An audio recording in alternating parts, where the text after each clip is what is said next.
வாங்க சட்டம் பேசலாம். மீண்டும் ஒரு பதிவில் உங்களை நான் சந்திப்பதில் மிக்க மகிழ்ச்சி.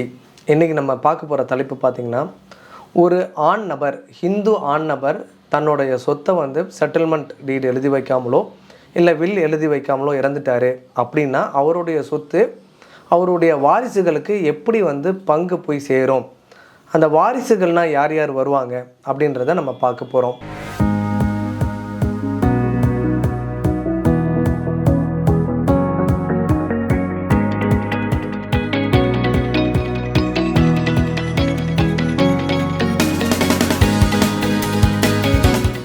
இப்போ இந்த ஆண் ஹிந்து நபர் இறந்துட்டார்னா அதை எப்படி பிரிக்கணுன்றதை நம்ம இந்த ஒரு சார்ட் மூலிமா பார்ப்போம்.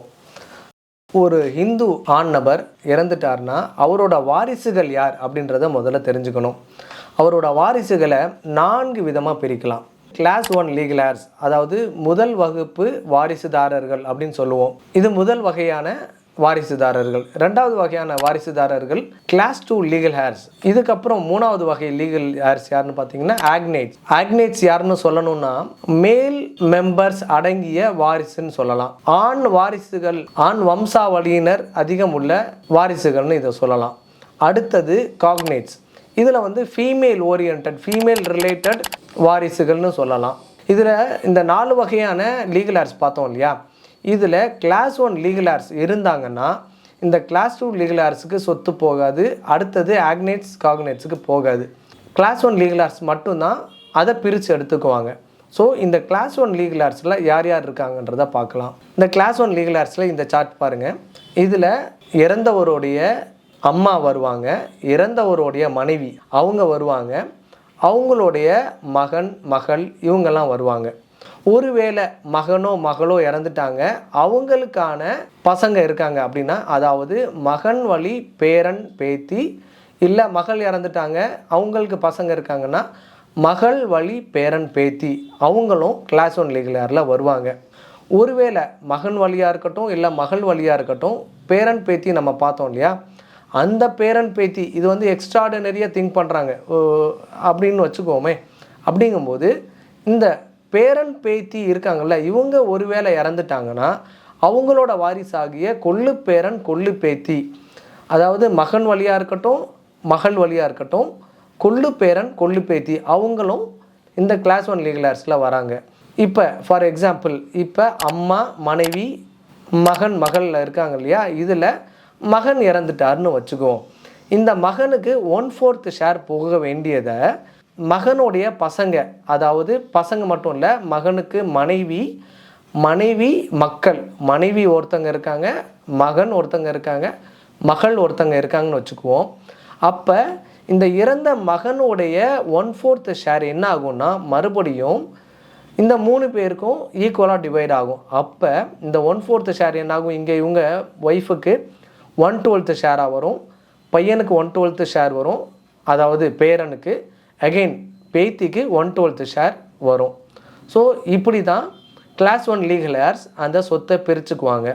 இந்த கிளாஸ் 1 லீகல் ஹேர்ஸில் ஒரே ஒரு எக்ஸம்ஷன் என்ன இருக்குதுன்னு பார்த்தோன்னா, மகன் வழி பேத்தி இருக்காங்க இல்லையா, அவங்களுக்கு ஒரு மகன் பிறந்தா அவங்க கிளாஸ் 1 லீகல் ஹேரில் வரமாட்டாங்க. அதே மாதிரி மகள் வழி பேரனுடைய மகனுக்கு இந்த கிளாஸ் 1 லீகல் ஹேரில் இடம் கிடையாது. இது மட்டும் இந்த கிளாஸ் 1 லீகல் ஹேரில் ஒரு எக்ஸம்ஷன்ஸ் இருக்குது. ஸோ இந்த கிளாஸ் 1 லீகல் ஹேர்ஸ் யாருமே இல்லை அப்படின்னு வச்சுக்கிட்டா கிளாஸ் 2 லீகல் ஹேர்ஸ் வருவாங்க.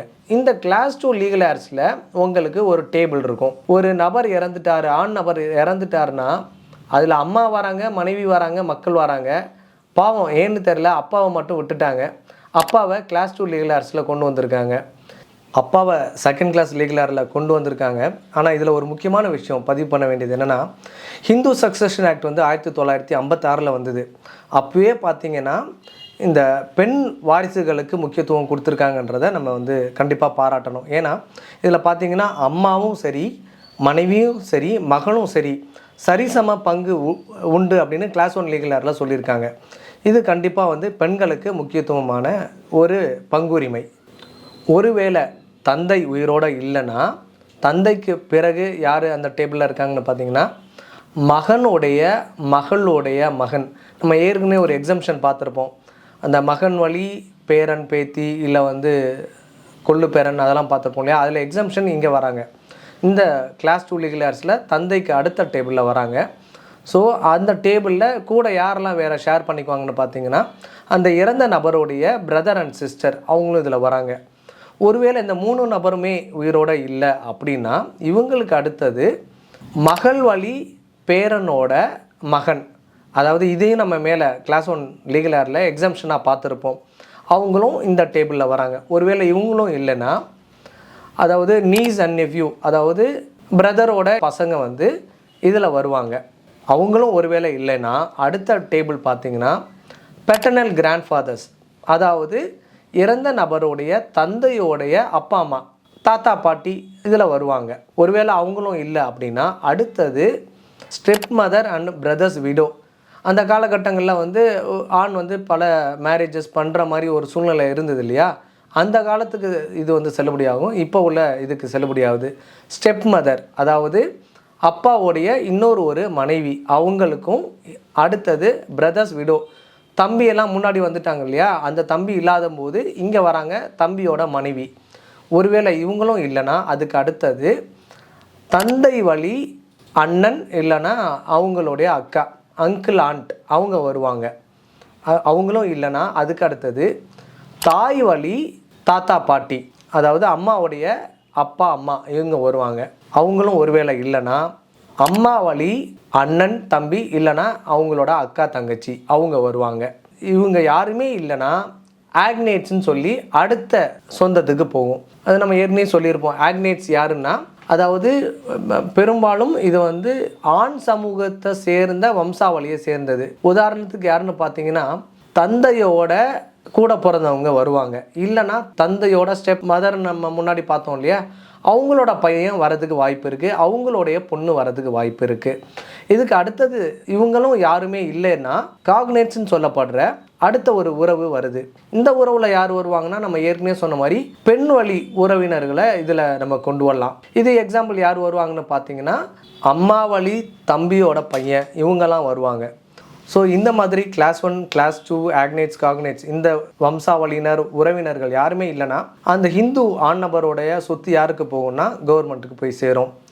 ஸோ இந்த சார்ட் மூலயமா, இந்த பதிவு மூலயமா கண்டிப்பாக உங்களுக்கு ஒரு இந்து ஆண் நபர் இறந்து விட்டார், அவர் உயில் எழுதி வைக்கலை, செட்டில்மெண்ட் டீட் எழுதி வைக்கலைன்னா அவருடைய சொத்து வாரிசுகளுக்கு எப்படி போய் சேர்ந்துருக்கும் அப்படின்றத நீங்கள் புரிஞ்சிருப்பீங்கன்றதை நான் நம்புகிறேன். இதில் உங்களுக்கு ஏதாவது டவுட் இருந்ததுன்னா தாராளமாக கமெண்ட்ஸில் தெரியப்படுத்துங்க, நான் உங்களுக்கு ஆன்சர் பண்ணுறேன். நன்றி, வணக்கம்.